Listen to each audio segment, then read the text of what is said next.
Hello everyone, मैं आशीष पाल आप सबका स्वागत करता हूं अपने यूट्यूब चैनल स्टडी व्यू में। आज के इस वीडियो में हम बात करेंगे कोशिका की और जानेंगे इसके बहुत ही इम्पॉर्टेंट फैक्ट्स के बारे में जो कि आपको हर एग्ज़ाम में बहुत ही हेल्प करेंगे।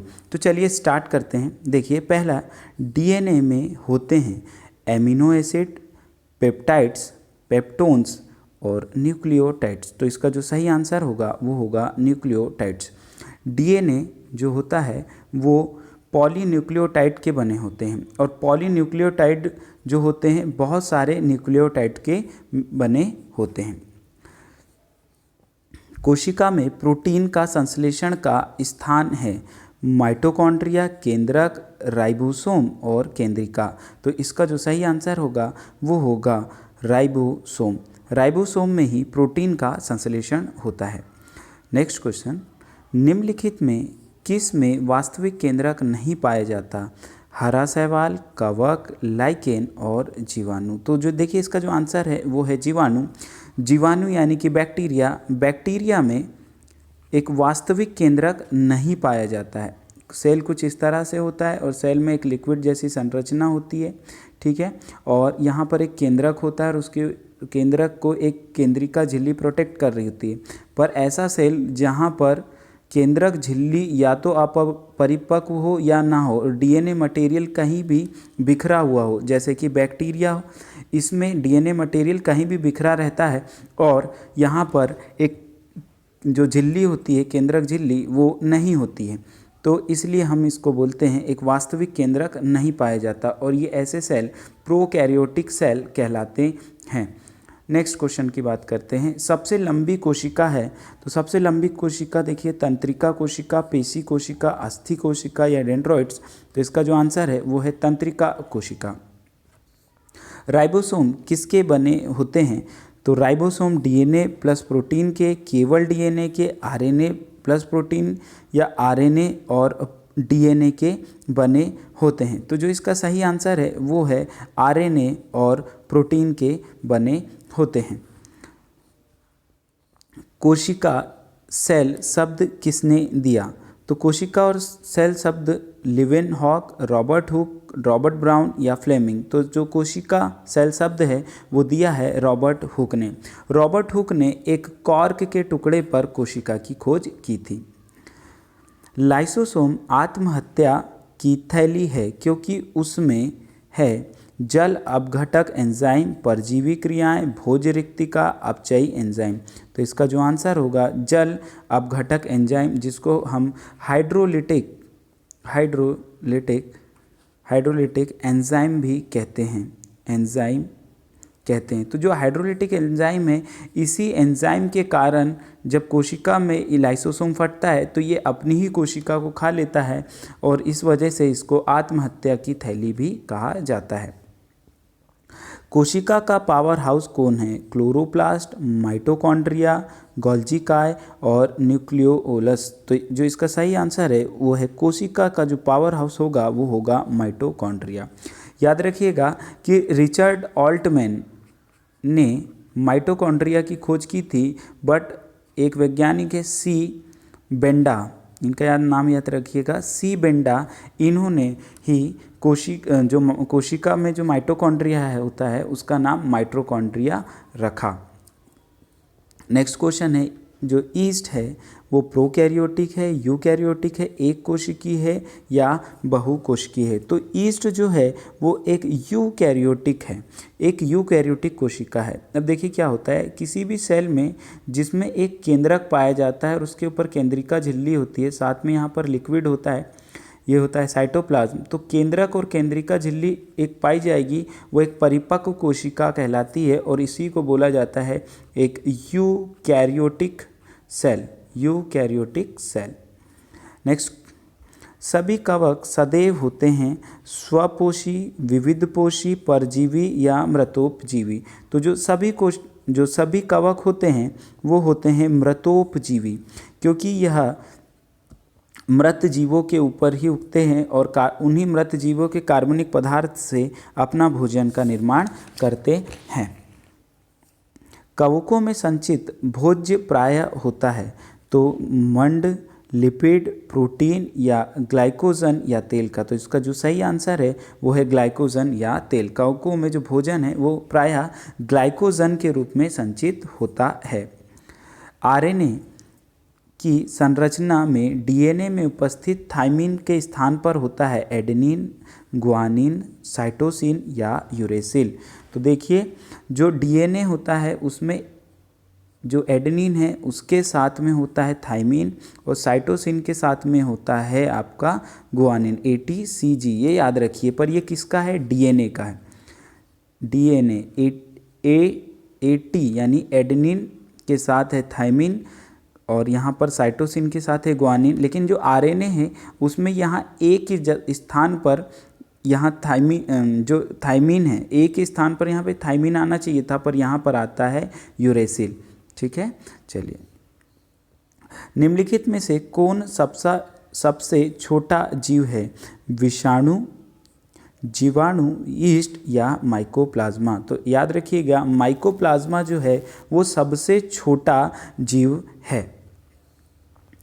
प्लाज्मा झिल्ली प्रोटीन संश्लेषण में सहायता करती है। केवल जल के कोशिका में प्रवेश और निकास को नियंत्रित करती है। कोशिका में जल, खनिज, लवणों के प्रवेश या निकास को नियंत्रित करती है या पादप कोशिका के कोशिकांगों को सुरक्षा करती है।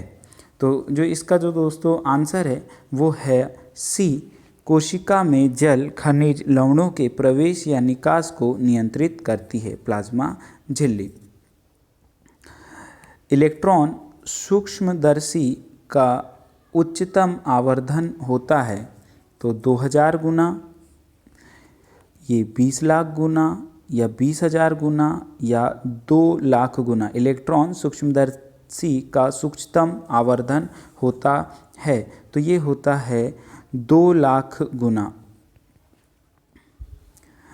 एक एंगस्ट्रॉम बराबर से होता है। एक एंगस्ट्रॉम किसके बराबर होता है? 10⁴ मीटर, 10⁻⁻7 मीटर, 10⁻7 मीटर या 10⁻⁻10 मीटर। तो ये होता है 10⁻10 मीटर के बराबर। एक कोशिका में सर्वाधिक पाए जाने वाले पदार्थ हैं न्यूक्लिक अम्ल, वसा, कार्बोहाइड्रेट या प्रोटीन।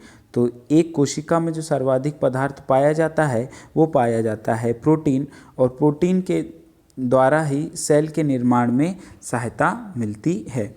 कोशिका सिद्धांत, वेरी इंपॉर्टेंट, कोशिका सिद्धांत सेल थ्योरी प्रतिपादित की थी। तो सेल थ्योरी का जो प्रपोज किया था हम सभी को पता है, वो किया था स्लाइडेन और स्वान ने। पादप कोशिकाओं में जंतु कोशिका से भिन्नता के लिए निम्नलिखित में से एक लक्षण प्रमुख है। सभी पादप कोशिकाओं में क्लोरोफिल होता है।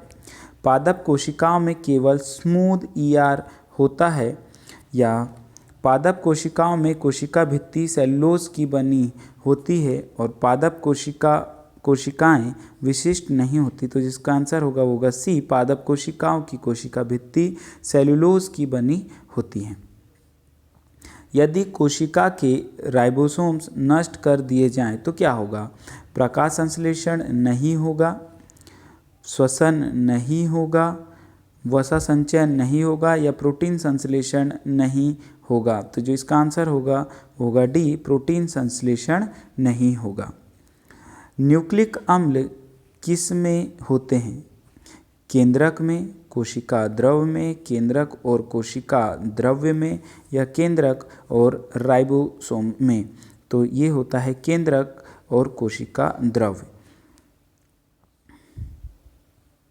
आरएनए का मुख्य कार्य है पाचन क्रिया में सहायता करना, प्रोटीन संश्लेषण में सहायता करना या कि दोनों। तो जो इसका आंसर है वो है प्रोटीन संश्लेषण में सहायता करना। नेक्स्ट, डीएनए का मूल मात्रक है विटामिन, न्यूक्लियोसाइड्स, न्यूक्लियोटाइड्स या कि वसा। तो अभी इससे पहले भी हमने डिस्कस किया था इसे, तो इसका आंसर होगा न्यूक्लियोटाइड्स। निम्नलिखित की कोशिका सूक्ष्मतम जीवित कोशिका है? बैक्टीरियम, ब्रेड मोल्ड, माइकोप्लाज्मा और वायरस। तो जो इसका आंसर होगा वो होगा माइकोप्लाज्मा। प्याज को छीलने या काटने पर आँखों में प्रभुत्व मात्रा में आंसू आने का कारण है प्याज की कोशिका में विद्यमान गंधक, कोशिका में अमीनो एसिड की उपस्थिति, मैग्नीशियम की उपस्थिति या अमोनिया गैस की उपस्थिति। तो हम सबको पता है कि प्याज की कोशिका में जो गंधक यानी सल्फर होता है उसके कारण आंसू आते हैं। तो इसका राइट आंसर होगा ऑप्शन नंबर ए। भोजन, कोशिका में भोजन या ग्लूकोज का ऑक्सीकरण कहाँ होता है? तो क्रोमोसोम में, कोशिका द्रव में, केंद्रक या माइटोकॉन्ड्रिया। तो जो इसका आंसर होगा वो होगा माइटोकॉन्ड्रिया। कोशिका गतिविधियां नियंत्रित की जाती हैं क्लोरोप्लास्ट द्वारा, माइटोकॉन्ड्रिया द्वारा, साइटोप्लाज्मा द्वारा या न्यूक्लियस द्वारा। तो ये होती है न्यूक्लियस द्वारा। वनस्पति कोशिका या प्राणी कोशिका का अंतर किसकी उपस्थिति से स्पष्ट होता है?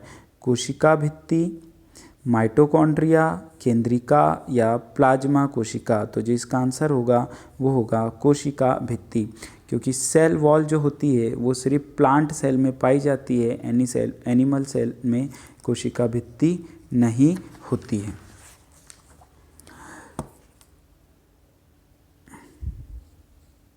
निम्नलिखित में कौन सी संरचना कोशिका में नहीं पाई जाती? राइबोसोम्स, कोशिका झिल्ली, केंद्रक झिल्ली या कोशिका झिल्ली। तो जो इसका आंसर होगा वो होगा केंद्रक झिल्ली। कौन सी संरचना कोशिका में नहीं पाई जाती? तो केंद्रक झिल्ली जो होगा ये इसका आंसर होगा। देखिए फ्रेंड्स, तो ये जो केंद्रक झिल्ली है वो नहीं पाई जाएगी, पर वो किस में नहीं पाई जाएगी? प्रोकैरियोटिक, थोड़ा टाइपिंग मिस्टेक हो गया है, प्रोकैरियोटिक सेल में कोशिका झिल्ली नहीं पाई जाएगी। माइटोकॉन्ड्रिया का मुख्य कार्य कोशिका में क्या है? तो सिक्रीशन है, एक्सक्रीशन है या ऑस्मोरेगुलेशन या रेस्पिरेशन है? तो इसका मुख्य कार्य है रेस्पिरेशन का। तो दोस्तों ये थे बेस्ट 30 क्वेश्चन जो कि सेल से रिलेटेड थे। ऐसे 30 क्वेश्चन नेक्स्ट पार्ट में भी आएंगे, और आप ये अगर 60 क्वेश्चन कर लेते हैं तो इसमें से एक कोई भी आपके पेपर में सेल से रिलेटेड कोई भी प्रश्न आए वो आपको डेफिनेटली बनेगा। तो दोस्तों आज के लिए इतना ही। आपका ये वीडियो देखने के लिए बहुत बहुत धन्यवाद।